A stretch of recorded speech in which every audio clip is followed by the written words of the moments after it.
Hi, here we are to continue working with Phaser. We're going to try and work our way through the tutorial and talk about Phaser and how to write good JavaScript. In the last video, we added the sky here, and then we added a star also just to see that we could do it, and we imported these things up here, and our project currently looks like this, right? So we've got the sky in the background, we've got the star here, and what we want to do is I'm going to move on to chapter 3 in the tutorial called world building. And what we're going to do here is we're going to try and add these platforms, right? So here you can see there's a few platforms that make up the game, and our character will be able to jump from platform to platform, and the stars will be sitting on the platforms, and we'll collect them, okay? So there's a couple things that we need to do.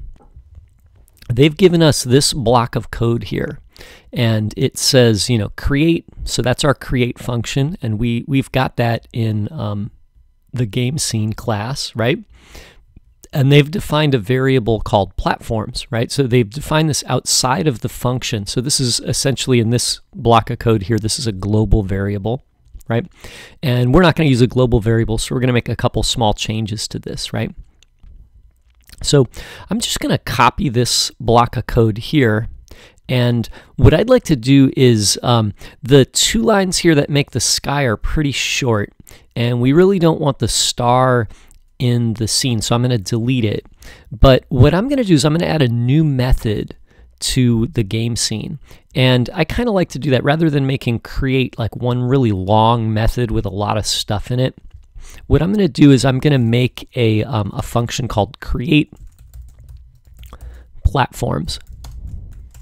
So I'll make a new method. I just give it a name, follow it with the parentheses, add the curly braces, and it's got to be inside this last curly brace here.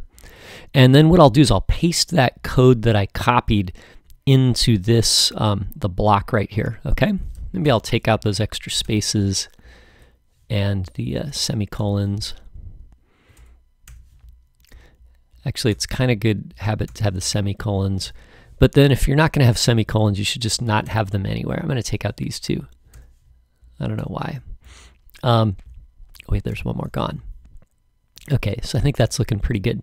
So what's this going to do for us? Well, what we're going to do is we're going to call on create platform from the create method, right? So that's really easy. I can just see that this says create platforms, and then when I want to deal with the code that's specific to creating the platforms in the game, I can just come to this function, and the only thing this function does is create the platforms, okay?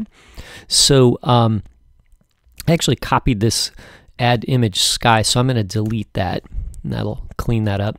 And then I'm going to call a method inside my class by saying this dot and then the name of the method. And you can see the code editor here is giving me a hint. So if I say this dot, it knows that all the methods inside the class can be accessed with the dot after the dot, right? So I can see create platforms here, okay?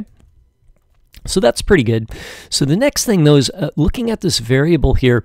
Anytime you have a variable, you need to look at it and you need to ask yourself, what is the scope of this variable? So scope says like where the variable can be viewed within your program. If we don't put anything in front of the variable, it becomes global and it's available throughout our entire program.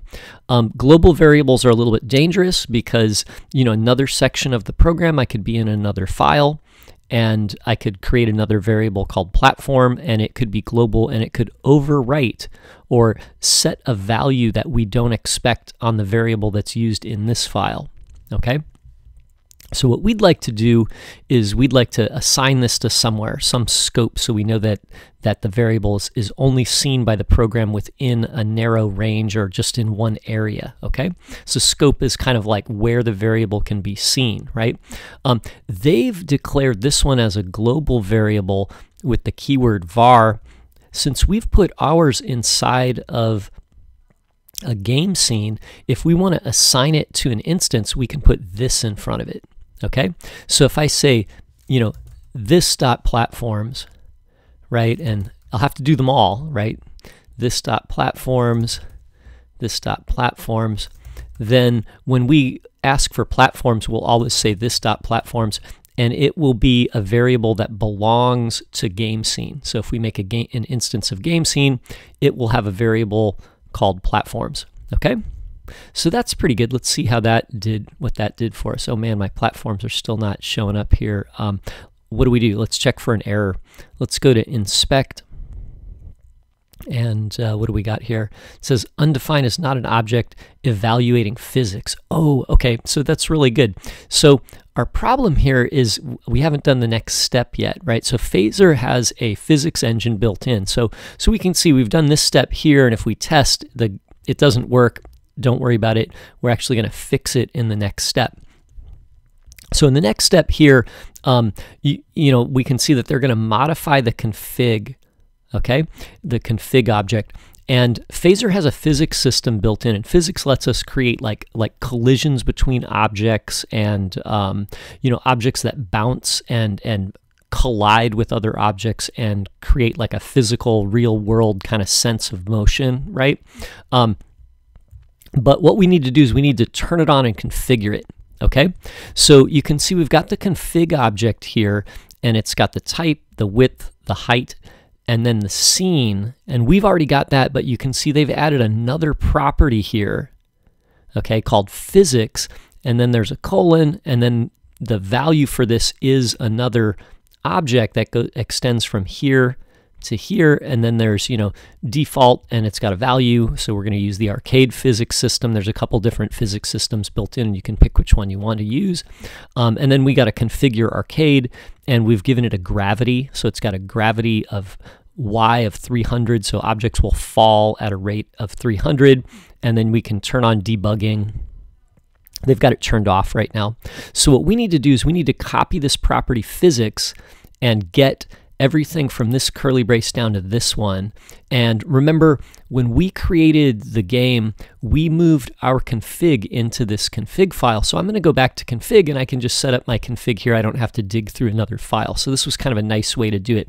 The order doesn't matter, so it doesn't have to follow height. We can put this anywhere. So I'm actually going to put it at the end of the file, or the end of this object. So I'll put a comma here after game. So the format here, remember, is like key colon value comma key colon value comma, right? So if I add another one here, I got to have a comma, and then I'll paste, and then I've got physics, and then, you know, this curly brace ends here, and then there's our ending for our object, right? And here's all the properties. So I'm going to save that, and let's see if that fixes our game. Oh yeah, there we go. That's a lot better, right? So here are the new platforms there that have been added, right? And then our next step will be to, you know, add the character and the stars and all the other stuff. So anyway, thanks for watching, and I hope that that maybe explains some of what's going on in the tutorial.